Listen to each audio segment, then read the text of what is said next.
Gordon, there's your controller all up and running. I've done quite a fair bit of work to this. There's a little bulb which was blown anyway, but I've repaired the power supply stage, which is sort of down there. You can see the bridge rectifier. If I do that, just about there, with a pen maybe might help. Just about there, bridge rectifier. These resistors had burnt out, and he'd obviously wired it up incorrectly, which I've sorted out since. And also I've added a switch for this module of yours, because if you don't bypass power supply to the main switches, if you don't bypass that, all you're going to do is cause a short. You see, so what you have to do is take the supply from the transformer through a switch, manual and automatic. So manual would take the supply down to the switch, or switches rather.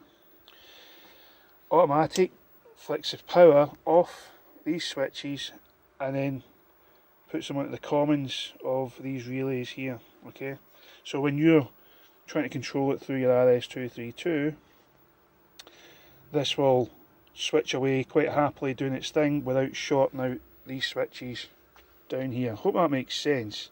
It's a bit difficult to explain.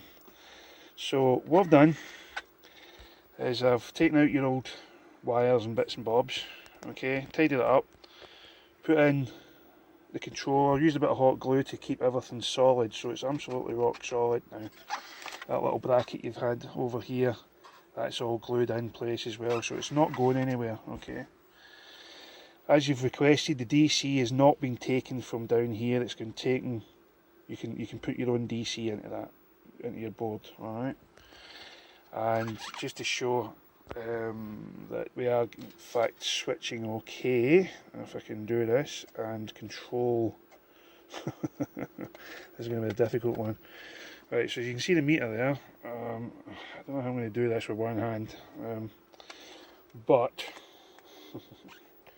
it it will switch. It will switch anyway. You know, I'll guarantee you that it does. 35 volts either way. So it's, you know, counterclockwise, clockwise. 35 volts comes up on the meter. Yeah, I didn't really think about that before I did the video, but I'm only holding a phone, and yeah, it's all working. So although that won't turn because there's no rotator feeding back where it's supposed to point to, that's all switching when it's on manual. Put it on automatic, then you've got full control through your RS232. Okay, and that's about it. It's all done and dusted. So don't go fiddling. I've definitely checked everything out. Everything checks out. So as long as your little board works, or your little controller works, because I don't have the software or anything to test it, it's definitely 100% all wired up according to the information that I got off the internet. Alright, so hopefully that'll keep you happy, and it's all, as I say, it's all lit up and working, and probably better than what it was before. Cheers mate, bye bye.